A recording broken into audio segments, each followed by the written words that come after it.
I'm gonna go ahead and say my spiel and get us started for this latest installment of our Police, Community, and Justice webinar series. And we have two great panelists here, so I want to make sure we allot enough time for them. But again, thank you for joining us. My name is Rodney Dawson. I'm the curator of education at the Greensboro History Museum.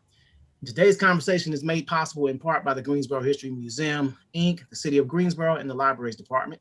Any views, findings, or recommendations expressed in today's program do not necessarily reflect those aforementioned entities. We are extremely pleased to have our guest audience join us. If you take the time to look to the bottom of your screen, you'll see the Q/A question and answer icon. By selecting this option, you can type in questions for our panelists. I encourage you to do so throughout the discussion tonight. That way you won't forget them at the end, but we will reserve the latter 10 minutes of the webinar session for questions, for our panelists to field questions. This webinar will be made possible on our Greensboro History Museum YouTube channel immediately after the conclusion. So at your convenience, you can visit greensborohistory.org, select the Discover and Learn tab, and you can search for the podcast tonight's Police Community Relations, and just enjoy it as many times or as often as you like. Today's panelists include our last week's wonderful lone panelists and gave us the information on police qualified immunity, Attorney James P. Mays, and we also have Deputy Police Chief John Thompson with the Greensboro Police Department. Attorney Mays has over 20 years of experience working on educational and cultural exchange programs with the United States Department of State. And as a professional member of these public diplomacy initiatives, he's met and established relationships with professionals in the legal field from all across the world. And we're happy to take advantage of that on tonight. And then we have our very own Deputy Chief Thompson, who's been in law enforcement for 23 years and spent the last 18 years with the Greensboro Police Department. He's currently the Deputy Police Chief of the Patrol Bureau, which consists of approximately 400 patrol officers. I don't envy that. And Deputy Thompson is married with the 6-year-old twins that keep him busy and on his toes. And he said they keep him more busy than the 400 patrol officers. So Deputy Police Chief John Thompson and Attorney James P. Mays, thank you for joining us on our webinar series tonight. And I'm going to ask Attorney Mays if you can start us out, kind of help lay the foundation. We're going to take some questions throughout, and I'll present them if it's timely, but again, we'll reserve the latter part at the end of the program. Thank you, Mr. Dawson. It's a pleasure to be here tonight to share this discussion with you. We're going to talk about police and community relations, but what I'm going to focus on is a theoretical and historical framework. We get into these discussions and a lot of people fail to contextualize a lot of the issues that we talk about. And oftentimes people don't understand what the history is and where we are today in terms of the developments. So I'm going to take a little bit of time to talk about those things. It's part of what I consider to be good citizenship, to know the antecedents of our institutions. And policing is one of those institutions that has been in the news quite a lot lately. And so I'd like to share just a few thoughts with you. Next slide, please. So oftentimes, I've spent some time in the classroom and doing other presentations, and people ask, where does the federal, state, and local government get the authority to exercise police power? Now, we are a common law jurisdiction. We derive our law and legal institutions from England. And so we have to go back to those roots to understand where police power comes from. And based upon our common law history, police power is one of the sovereign powers of government.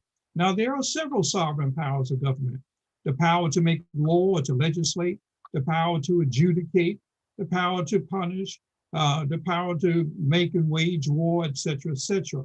But these powers are often held, or historically have been held, by the ruling authority, whether it was a monarch or some other form of ruling council.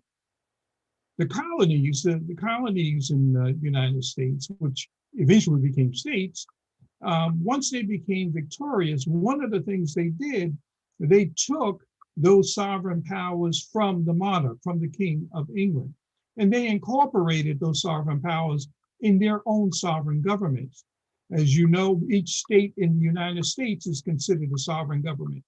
And therefore, the same sovereign powers that the King of England exercised, the state governments then took those on. Now, you go back and you read our history through the constitutional conventions, all the debates, the Federalist Papers, etc.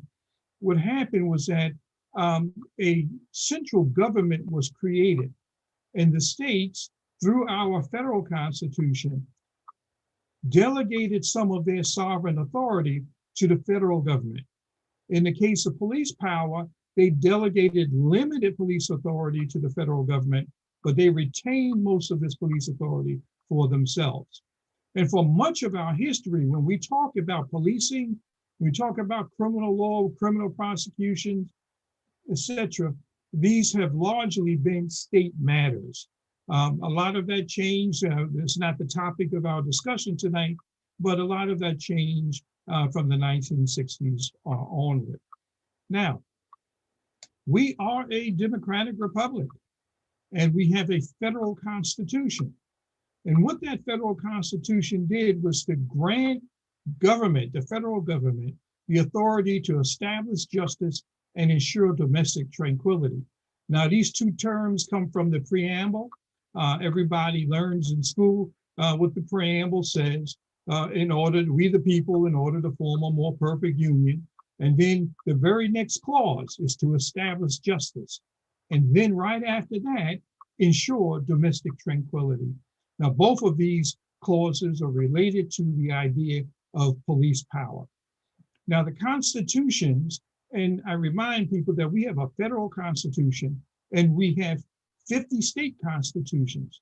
So these constitutions are structured so they place checks and balances on the various branches of government.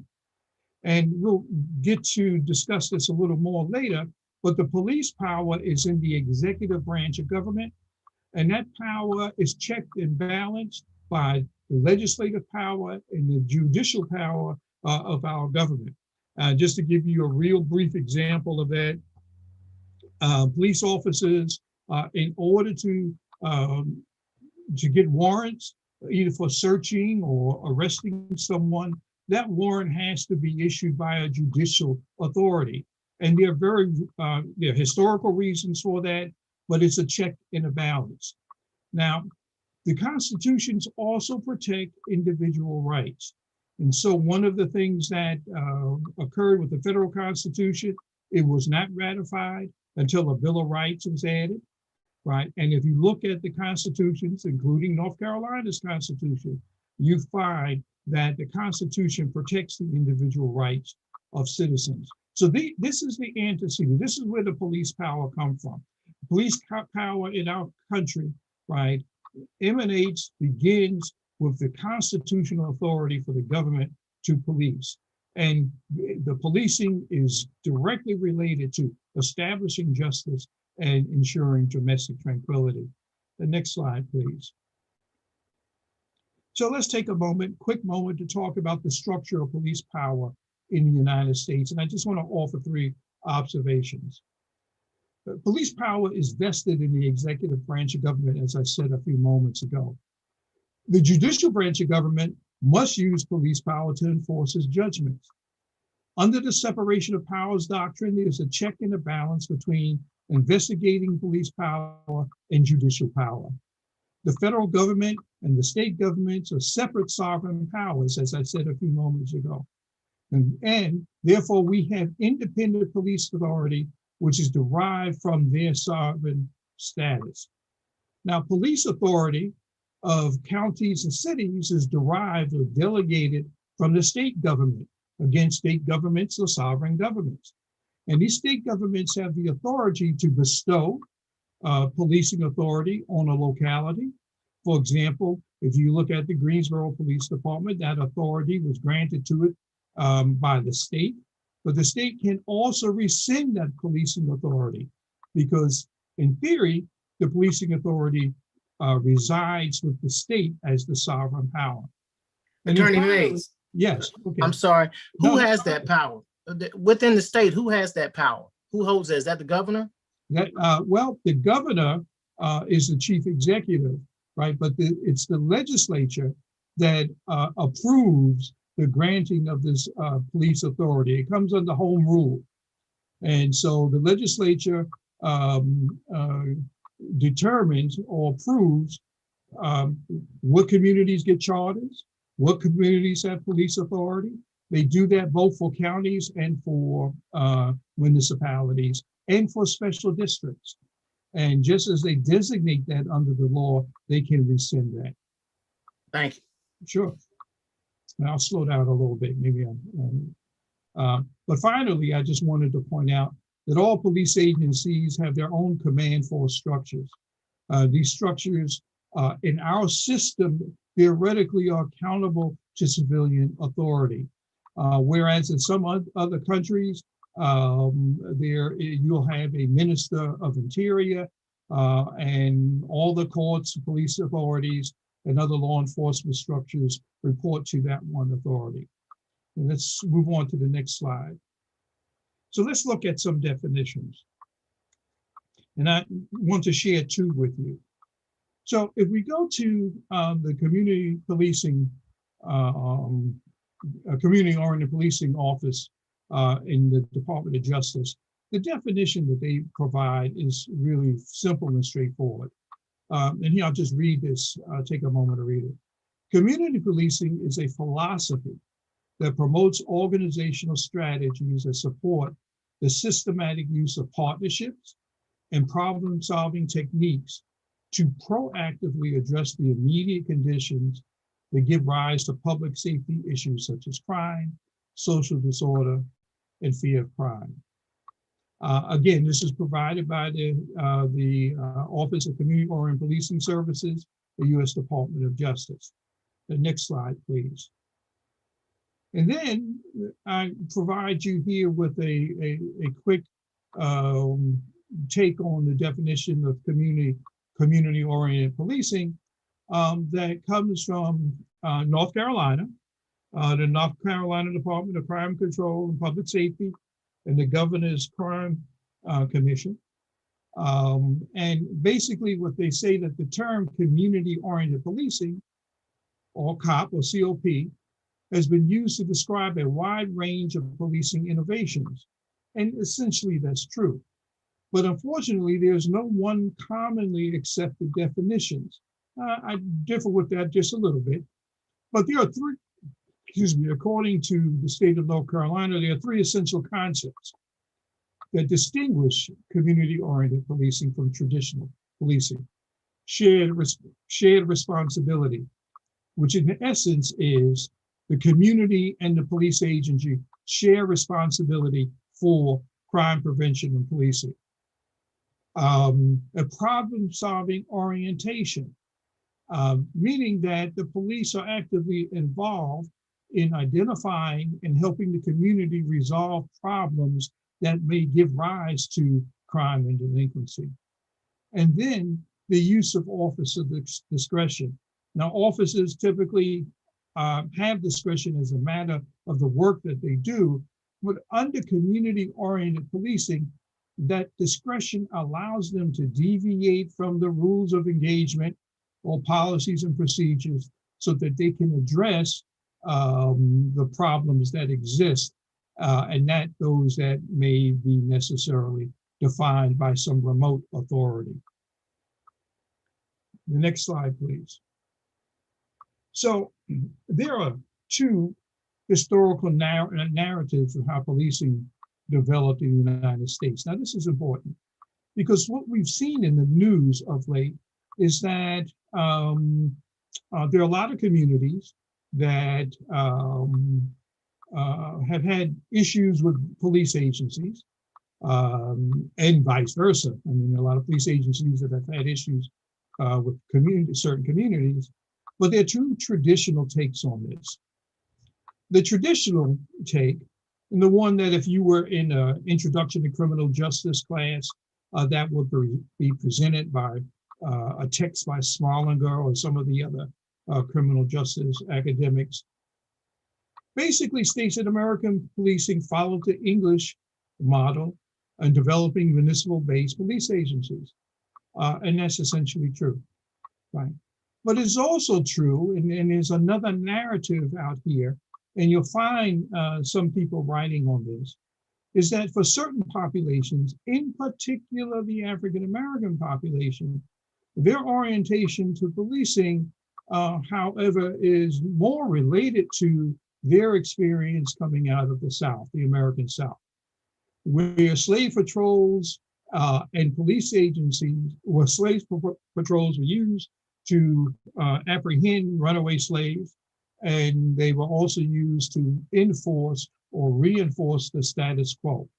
And again, this is a topic for another time, but our history has included both a class and racial caste system that only within the last 40 to 50 years that we have begun to deconstruct and to reconstruct so that more people can have opportunities. We've opened up the benefit, as we used to say, opened up the benefit structure.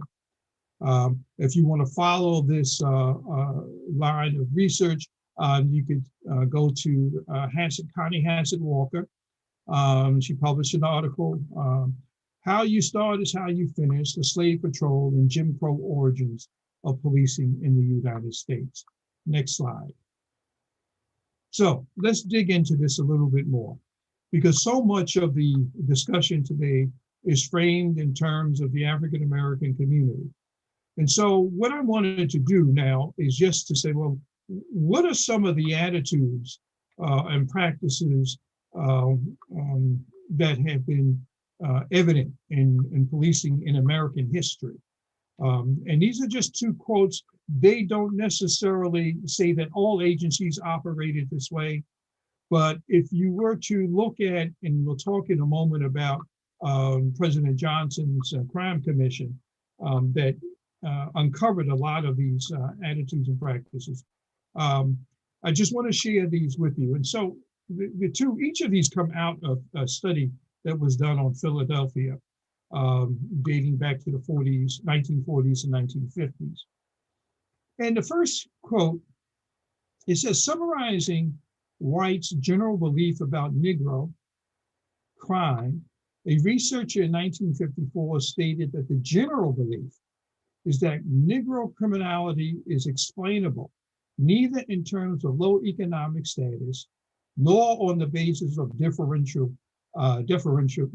treatment by the police or by the courts, but is attributable to the prevalence of low moral standards and looseness, above which the Negro is making too little effort to lift himself. And secondly, a police commander in Philadelphia Police Department was quoted as saying that the crime problem in Philadelphia is largely a Negro problem. As for the specific relationship between the police and African Americans, most police have maintained that the differential treatment received by African Americans is mostly a problem of perception or the misconduct of the offending Black.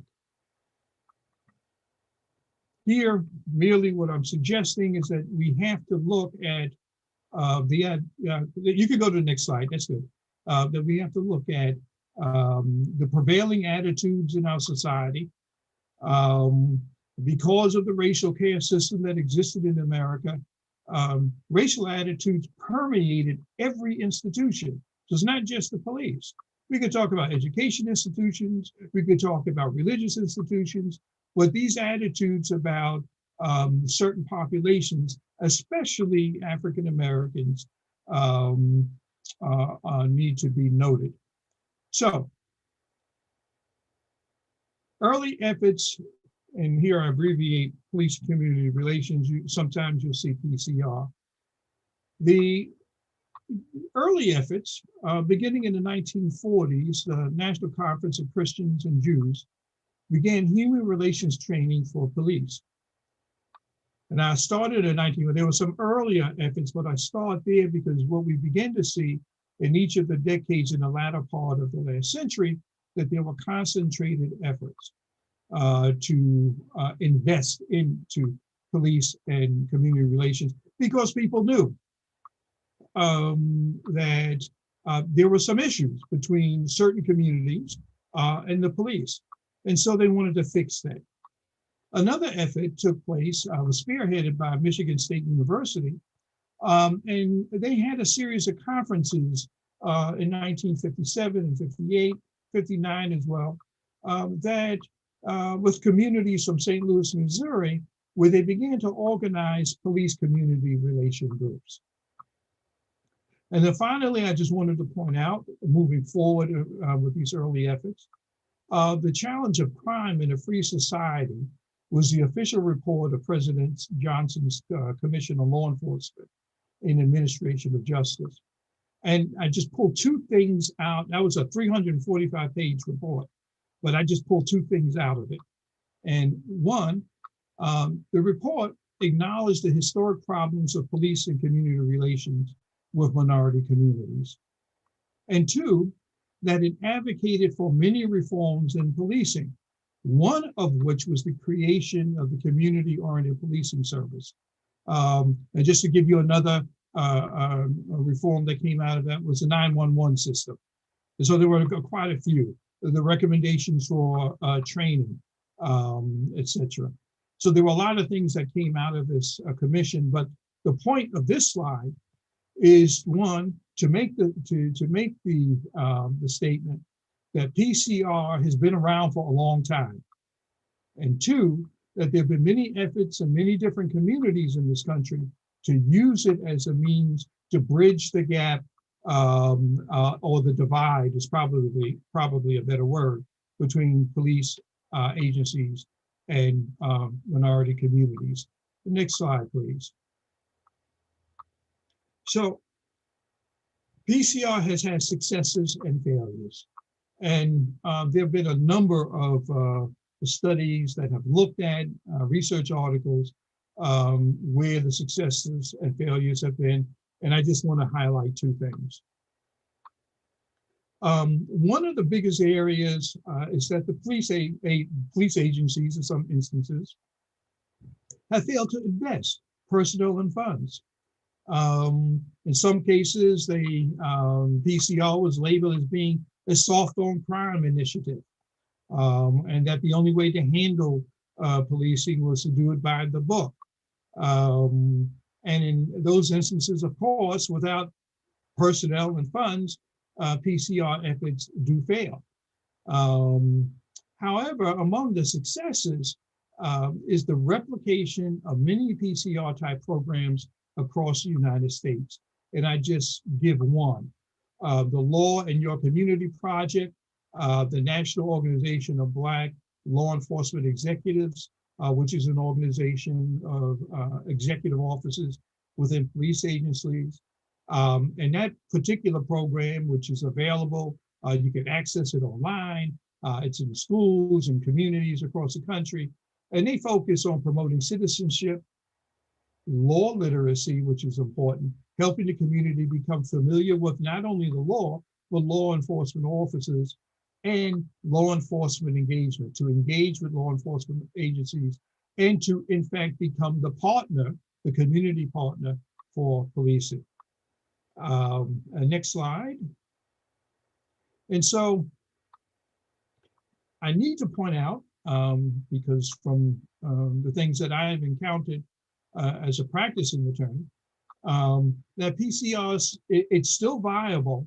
However, it's insufficient to overcome certain current issues. And I just wanted to give a list of some of the current issues that still exist, and to point out that we need something more than PCR. Racial profiling. There are a lot of different points of view about this. Profiling itself as a technique in policing has had some successes, but it also has had some unfortunate results. Excessive use of force. Now, there are many people who substitute police brutality for excessive use of force, but the technical term we should use is excessive use of force. And in particular, the two areas that are of concern was the use of canine units. I had some interesting cases out there concerning that, and the use of deadly force. And we've seen the rise and development of the Black Lives Matter movement that has been trying to address that. Implicit bias and overt prejudice. And so we know that exists. We've seen more evidence of that since January 6th. Inadequate civilian review. I'm a proponent of a strong civilian review process, especially since in our form of government, we have, in theory, checks and balances for every sovereign exercise of sovereign power, whether it's legislating, judicial power, and we need it for police power too. Now, on the legal side, there are legal barriers to tort accountability. We talked about that last week. One of those legal barriers is qualified immunity. And then finally, there has been some judicial erosion of constitutional protections. Terry v. Ohio, which started the Terry stops. Nowhere in the Constitution do we find the words articulable reasonable suspicion. In the Fourth Amendment is very clear, probable cause. But the Supreme Court in 1968 set up a new burden of proof standard. And that in some cases has helped policing, but in a lot of cases it has not. And so if we go to the next slide, this is where I say thank you. I kind of went through all of this rather quickly.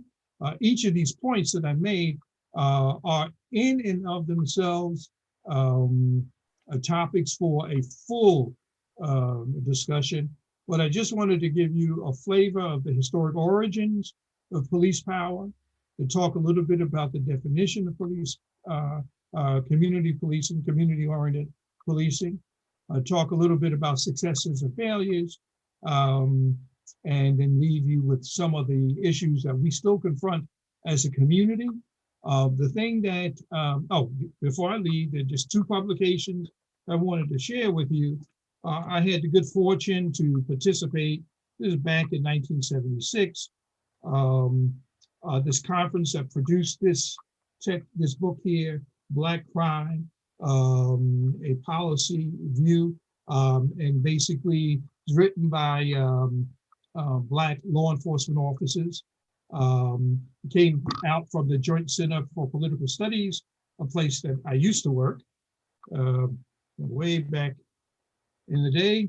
And then also a book here, Black Cops Against Police Brutality, which is another interesting book we've used in our classes. You should take a look at these. And there's several other excellent publications there. And to underscore what I've said, that marginalized communities need police. There's no doubt about that, okay? The issue here is not policing, it's how policing is done. And like in every other profession, I hear it all the time, especially about lawyers. There are good lawyers and bad lawyers. There's some take it to the cleaners, and there's some that are stand-up guys, okay?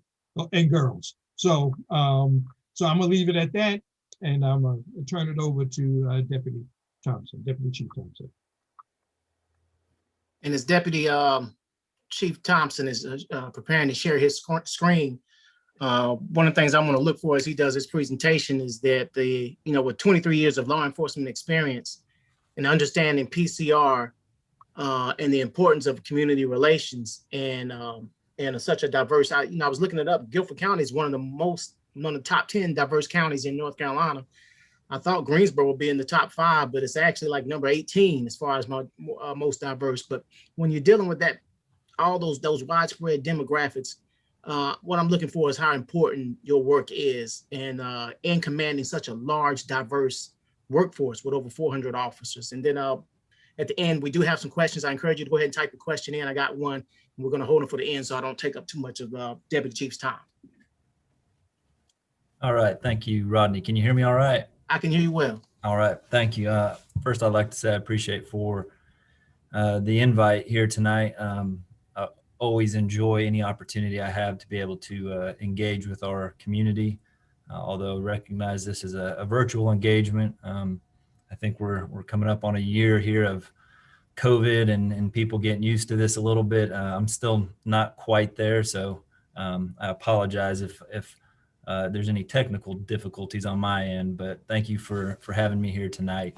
I want to just take an opportunity to kind of run through and building on Mr. Mays and the discussion around police community relationships, as well as the COPS program, or community oriented policing, and kind of give a real down and dirty kind of view of the police department. And I think, as Mr. Mays said, this is going to be very brief, and there's probably hours worth of discussion that can be had as we go through these things. But hopefully I'll give you enough of a taste that it draws some interest and some questions. And I'd be more than willing to talk offline for any questions or any further follow-up. So let me start with the mission and vision of the police department. And our mission is partnering to make Greensboro safe for all people. Our vision being the Greensboro Police Department will be a national model for exceptional policing through our commitment to excellence, selfless public service, and effective community partnerships. With that, we have our values, and our values listed out here: honesty, integrity, stewardship, respect, trust, and accountability.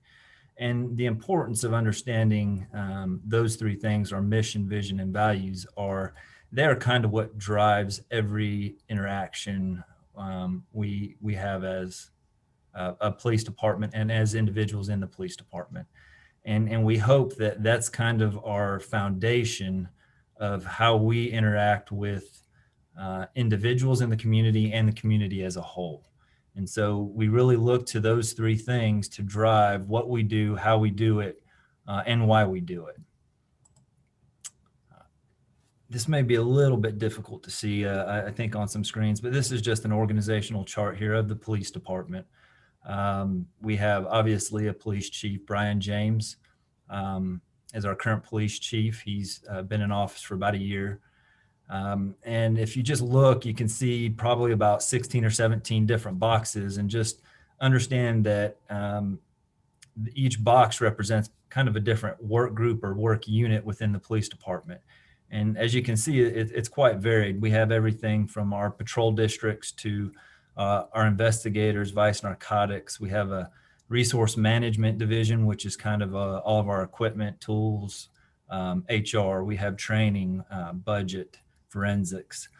So we're quite a large organization.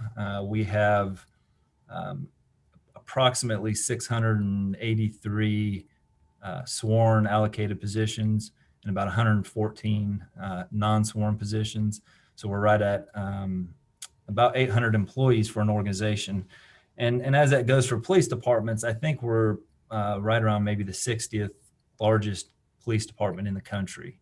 So as a police department, we're fairly large. Overwhelmingly, the majority of police departments across the country are 100 officers or less.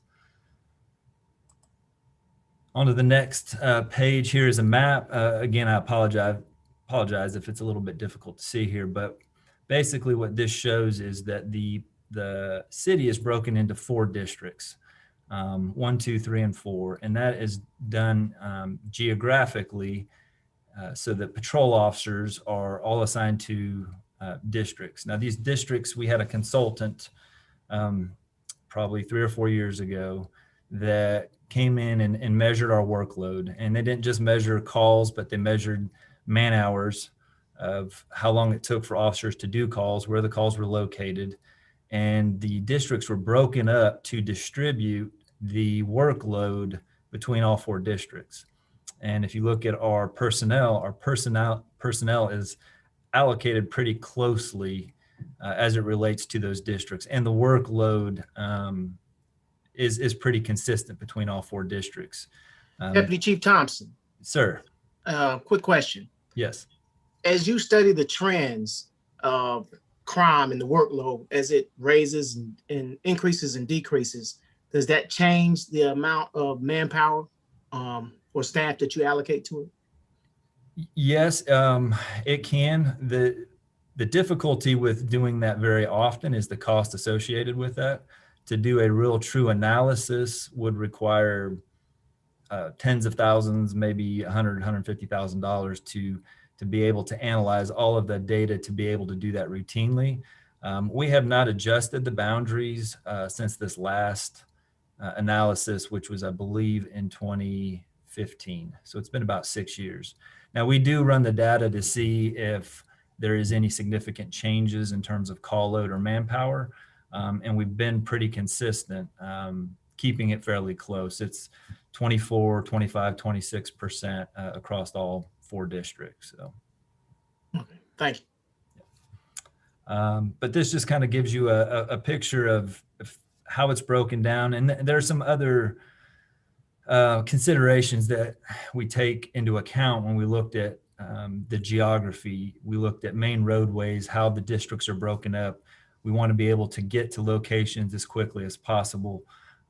We didn't want to try to cut through neighborhoods and have a neighborhood answer to, half the neighborhood answer to one district and the other half answer to another. So there were a lot of factors taken into consideration, mainly the analysis and the use of data to determine how these districts were formed. Excuse me. Just a real quick snapshot here of our recent crime statistics. And I'll say that 2019 and leading into 2020 were not good years for us. If to go back historically, if you look back in the 1980s, we're doing better. And for probably about 20 years, you saw a pretty consistent downward trend around most crime categories. Now, there were some years where there were some upticks in specific categories, but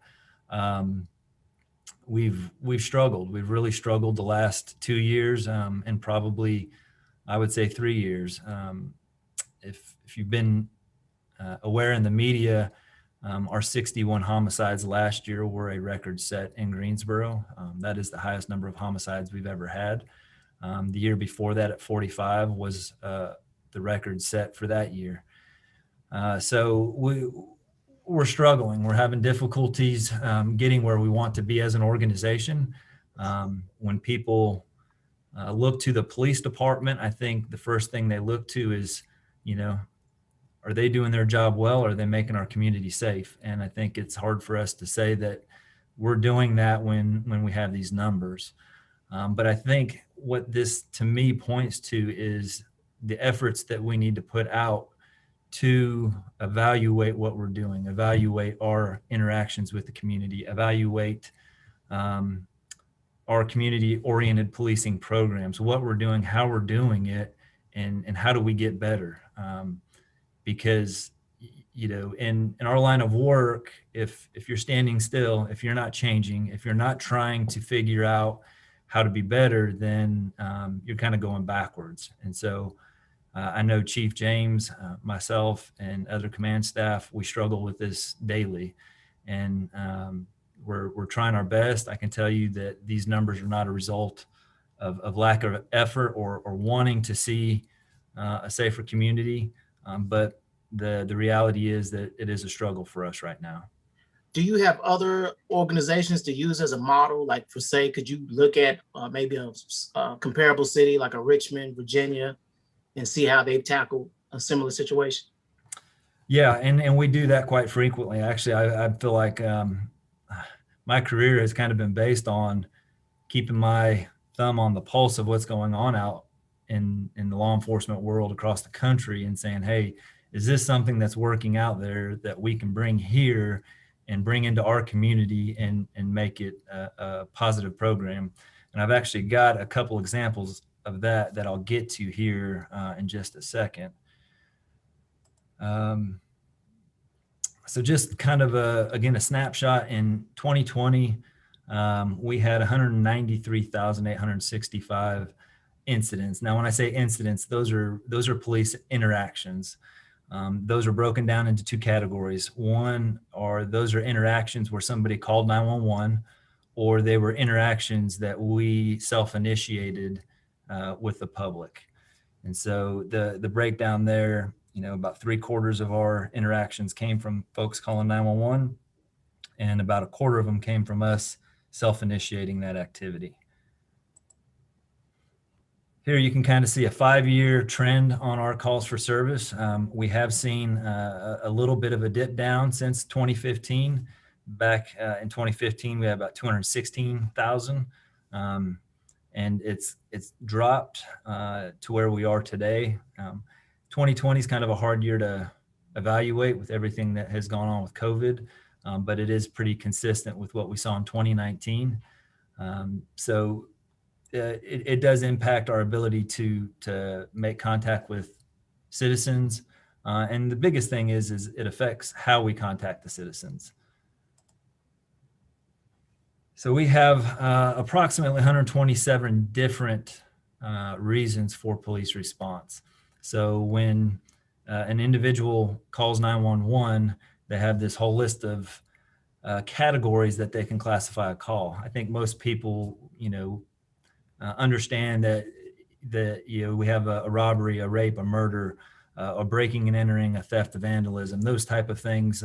People understand that calls are made for 911 for that. There are a whole litany of other categories that people may not recognize why we get called. Panhandling, barking dogs, traffic issues, trees in the roadway. This past weekend with the ice storm, we had several officers manning roadways where trees had come down across the road and on power lines. Fireworks, flooding, misuse of 911. So there's a whole variety of reasons that people will call 911 and want a police response. Just another chart here to kind of show you where the majority of our work lies. In the self-initiated activity, out of that 44,000 times that we initiated activity, almost 24,000 of those were related to traffic stops. And I have to say that's probably the most common interaction people associate with when they associate with police officers is being stopped.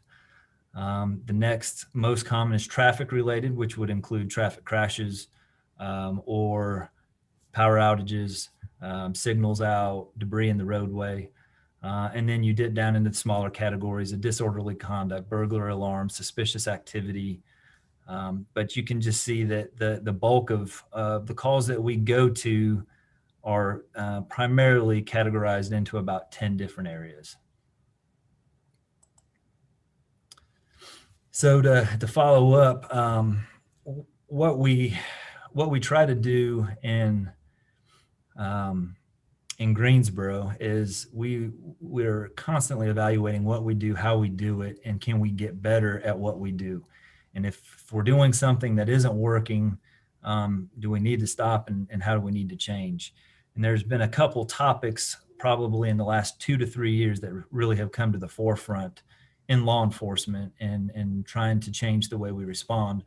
One is homelessness, people experiencing homelessness, and a second being mental health or behavioral health types of incidents. So recognizing the need that we need to change our response to be a little more effective and efficient at it, Greensboro Police Department last year started a homeless assistance resource team. What drove that was the recognition, not just locally, but across the country, that criminally enforcing laws against individuals who are experiencing homelessness, whether it's trespassing, intoxication, panhandling, was not effective. And all we were doing was putting people into a system that didn't have the resources while they were in the system to get help. And then once they're pushed out of the system, they're right back in that same situation. So what this purpose of this team was to be a response to calls for individuals that are experiencing homelessness, be that point of contact to go out, make contact in a non-enforcement manner, and then as best they could try to connect individuals to resources help them in their situation. A second piece of that was to the officers that sit on this team are to become experts in what resources are out there and are available. And so we've had this team up for, I want to say, a little over a year. There's been, I think, over 300 referrals that officers have made to resource providers, and a number of just very positive stories that have come out where I would say historically in the past could have led to an arrest, a citation, where now we're connecting people to the resources they need to help them get whatever help that they can get. So we've really seen a lot of positive outcomes, not just for individuals we come into contact with, but with resource providers. We had an incident where a resource provider, if somebody was locked up in the Guilford County Jail, they kind of lost contact with them, and they may have resources for them. And we worked with the jail. We've got resource provider on a visitation program with the jail. And so anytime somebody that may be experiencing homelessness is arrested, they're able to know that they're in the jail. And we've had several instances where they're waiting in the lobby after the individual's released to provide them immediate care and resource right there. So we've had a lot of positive experience, and we hope to continue to build this. There is a debate of, should law enforcement be involved in dealing with people who are experiencing homelessness on any level?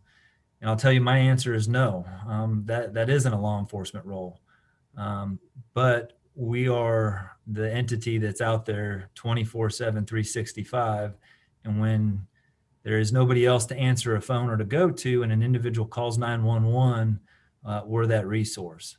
So we just hope that we get a little bit better at it. And maybe as time goes on, we can have other resource providers that will step up, and ultimately we won't be that response to individuals experiencing homelessness, that there'll be a better resource that can respond and help out. And that kind of ties into that next area, our behavioral health response team. This was just launched last month. Again, we recognize that law enforcement is not the best option for responding to people who are in mental health crisis. I think it just ultimately came as our responsibility because there's nobody out at 3 o'clock in the morning that can respond the way that we were able to respond. And that just kind of led to further reliance and dependence on 911 and the police to handle these issues. And I'll tell you, we're not equipped and trained to handle these the way they need to. And so we looked and evaluated the way we were doing this. We have close to 400 officers that could respond to calls at any time.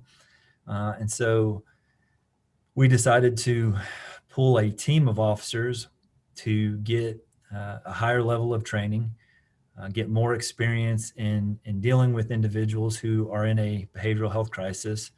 The city hired a group of crisis counselors, and they work with our officers hand in hand to respond to these calls.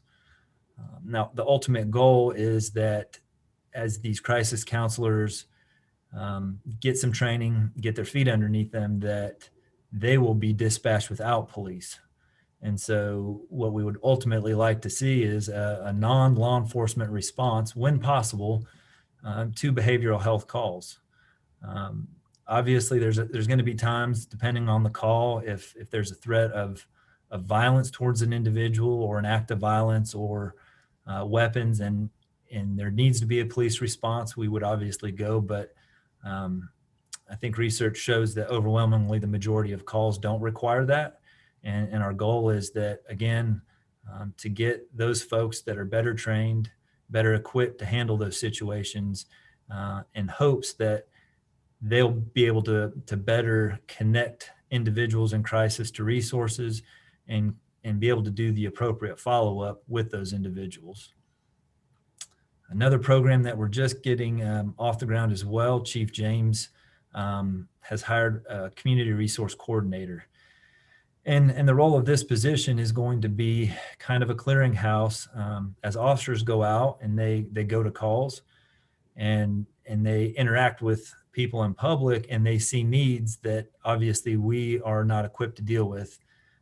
Maybe it's a food scarcity. Maybe it's an individual that recently lost a job and needs rent assistance or needs help in finding new employment.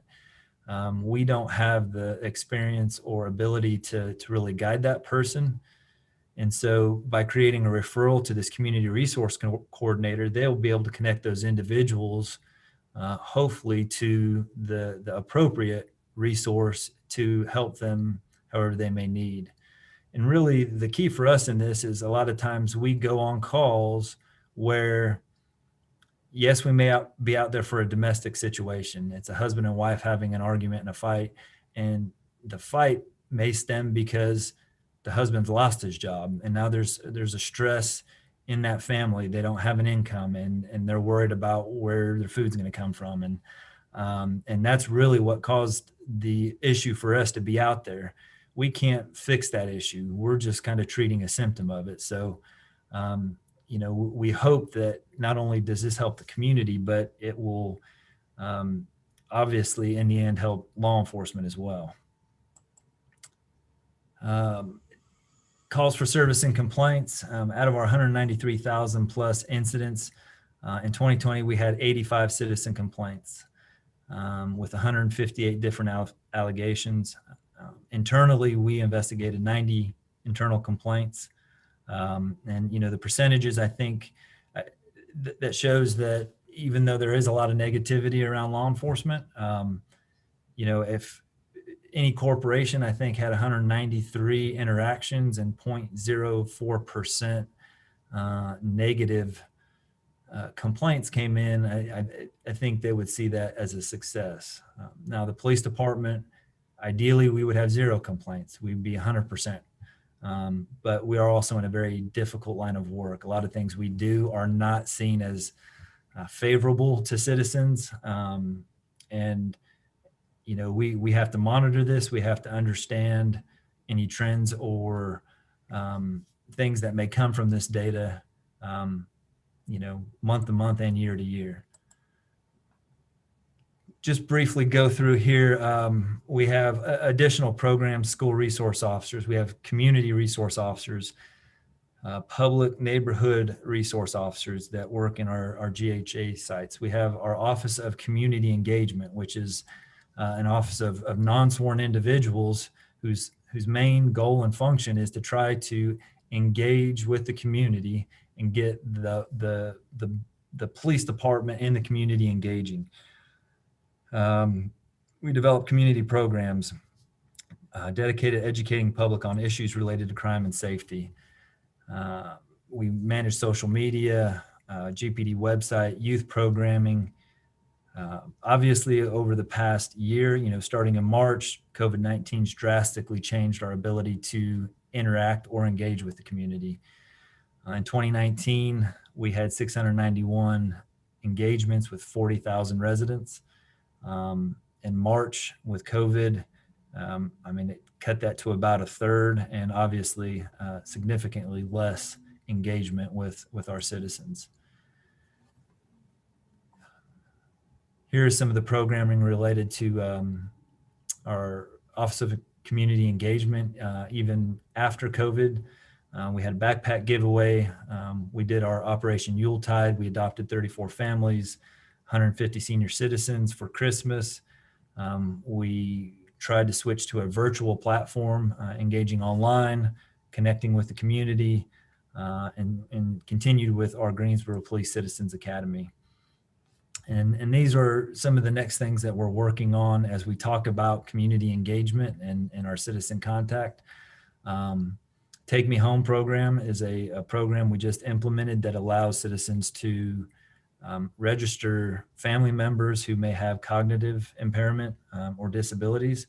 And we would have access to know that those individuals reside at a certain location, to kind of let us know in advance, to connect with these individuals before we arrive. Again, continuing to connect individuals with providers beyond the role of police. Community engagement post-COVID, we're still trying to figure that out as hopefully we come out of this here in the next 4 to 6 months. And then, other partnerships with city departments and nonprofits. So real quick, kind of down and dirty of the police department, but you can see, it's a lot more complicated than and complex and what we're trying to do and what we want to do. But with all of that out there, our focus and our goal is the better we can connect with our community, we feel the better we can do our job and we can provide the community the service that they want. And that's ultimately our goal. Well, thank you for that presentation. Wonderful presentation. We got about 5 minutes. I'm going to try to get in 3 questions. The first, I'm going to go right back to you, Deputy Chief Thompson. You described a myriad of programs that I wasn't aware of, community-oriented programs. So as a community member, the people out there listening, what can the community do to encourage more specialized community-oriented response programs like the one that you described? I think that they need to be they need to become engaged, kind of do what we do. Some of these programs were not just the police department. There was a real big push from the community about our behavioral health response, and they pushed the city, and ultimately the city decided, we're gonna hire crisis counselors, and that kind of pushed us in a different direction to say, we need to evaluate what we do and how we do. So I think the best thing that the community can do is look at what's out there across the country. What are other cities doing that they like? What are other cities doing that they think they can incorporate here in Greensboro and that would work in our community? And, we want to listen to what they want to do and as best as we can incorporate that into what we do. All right. And, back when I was younger, when I was coming out of the military, I was either going to be a police officer or working radio, and the radio station called me back first. So they went out. But I often think what it would be like serving as a law enforcement officer. And we have a Pieces of Now exhibit up at the museum that was in response to the demonstrations that took place after the death of George Floyd. You can hear my dog in the background. But we talked to Sheriff Danny Rogers and we talked to Police Chief James. And one of the questions I'm saying, you're in a kind of a unique role. You're African-American law enforcement leaders in this situation. What's that perspective like? And they shared it with me. And then as someone that thought about being a police officer myself, I thought about the officers that are out there doing the demonstrations, and we have social distancing that they cannot practice and do their job effectively. But how do you strike that balance that, you have kids, you have 6-year-old twins at home, or you have a family that you have to get home to, but yet you have 400 people that you're responsible for that are out in theater or out in the field doing this job. And so you have to have what am I trying to say? You have to have their feelings in mind as well. So how do you strike that balance as an officer on the street and as a commander, as a deputy chief, responding to these situations? So it's, I will say it's probably changed over the years and through my different roles, but, as Mr. Mays had said that, in any organization, there's going to be good and there's going to be bad. And obviously, in our organization, we strive to get the best quality folks to work for us. And overwhelmingly, probably 99% of the time, when you talk to officers that are coming into the field, their motivation is to help people. I know that was my motivation, 23 years ago. They want to help people. They want to help their community. And I think that that motivation is what drives officers to do what they do. And it's difficult to come to work at times. Last year was extremely difficult for law enforcement. The criticism, the lack of support from certain aspects of the community makes it difficult. But I have a 6-year-old daughter, and probably have seen frozen 2,000 too many times. But there's a saying in there. It's, a song she sings that says do the next right thing. And so, as law enforcement, when we come in, that's what we want to do. We want to do the next right thing, whether it's being out on a protest line and having to take the abuse from citizens to give them the protection to do that. That's the next right thing. So that's just kind of, I think, speaking for a whole in law enforcement, or at least the Greensboro Police Department, that's what the guys and girls that come to work try to do. Okay. And speaking of that, Attorney Mays, I'm going to have this final question for you. And I apologize, I didn't leave us with a bunch of time because we've reached the 7 o'clock hour. So I'm asking if you can limit it to a 1 to 2 minute response. I don't see him, but I'm assuming Attorney Mays is still with us. Yeah, I'm here. Okay, thank you. So it's my screen.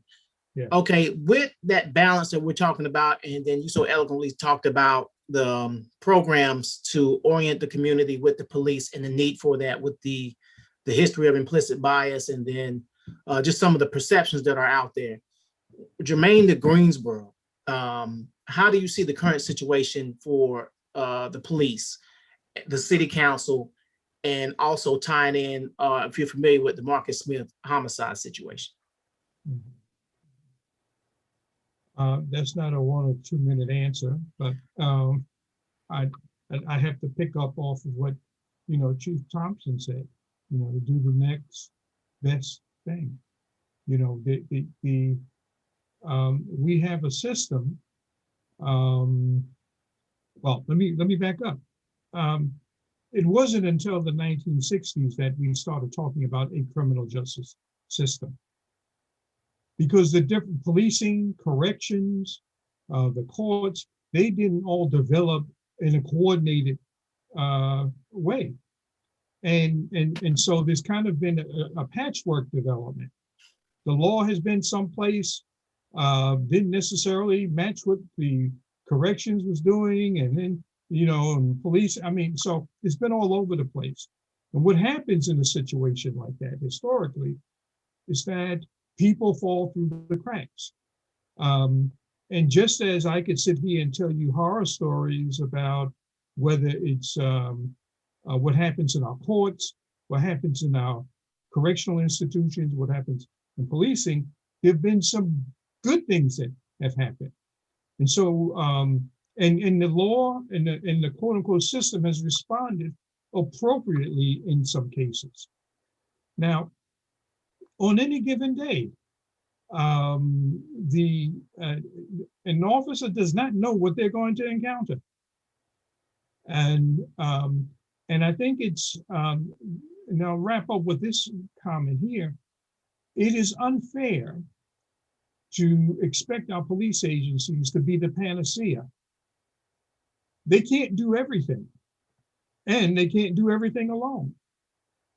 And so when we have situations like a Marcus Smith, somewhere along the line, there's responsibility, some other shortcomings in how we respond to people who have behavioral challenges. We need to look at that, right? Somewhere along the line, there's a responsibility in the community to make sure there isn't the widespread use of drugs. It's not just a policing issue. And so we all have to take ownership of that. Now, that doesn't excuse, right, because the rule of law, as I said last week, for more than 100 years in this country, was that public officials were strictly liable. That was the rule of law. And that changed in 1967 when the court made a different doctrine. It came out with a different doctrine and different legal standards. And so we're embroiled in that and trying to, sort that all out now. But there's also, and this is what it means to be a citizen, is that citizens also have to take responsibility for what happens to one another in the society. And so I don't see, I, I, I don't see a villain in the Marcus Smith situation. What I see is a series of unfortunate circumstances, because it's true. Um, some officers do what they were trained to do. You just mentioned you were in the military. They tell you, don't think, use your training. Okay. Because if you, well, I can't say this on, but you know what I mean. Use your training. And so so we need, and this is where training, which is one of the key recommendations out of Johnson's crime commission. We have to constantly adapt the training to the situations that we encounter. So that would be my response to that. Well, thank you for that. And that could be a whole different webinar. But I don't want to take up any more time. I want the Deputy Chief Thompson to be able to enjoy his twins for a little bit of the rest of the night. And you'll be able to enjoy some of those books you got in your background. Oh, But they're all worn, I can tell you that. I got you. Well, definitely, you guys are what we call content experts, and we appreciate you taking the time for this second installment of Police, Community, and Justice. We talked about community relations. We learned a lot. I know I learned a lot that I'll be able to share. And maybe we just have to do a part 2 later on. But I do want to remind our audience that next week, please spread the word. We are continuing our conversation. Our last installment is school resource officers, or SROs, and the school to prison pipeline, and what we're doing to improve it. Yeah, I've done so many things. I'm all over the place, but I taught. Before I took this job, I was teaching in school, and met a lot of good SROs in my time. And so we want to have a good discussion. So joining us next week will be our very own Attorney James Mays. We also have your colleague, Deputy Chief Thompson, Deputy Chief Renee Sigmund. She's going to join us and talk about that subject. Also an educator, Dr. Carol Mays. And we have Rodney Wiles, an administrator with Guilford County Schools, going to be speaking on that as well. So that'll be next Tuesday, the 23rd. Is that the date? Yeah, the 23rd, same time, 6 p.m. So it's free, but you just got to register. And Glenn, I don't know if Glenn's up there, but Glenn has his democracy tables that are going to start that very next day on the 24th. So we'll talk more about that next week. But for now, thank you for your time. Deputy Chief, enjoy your night.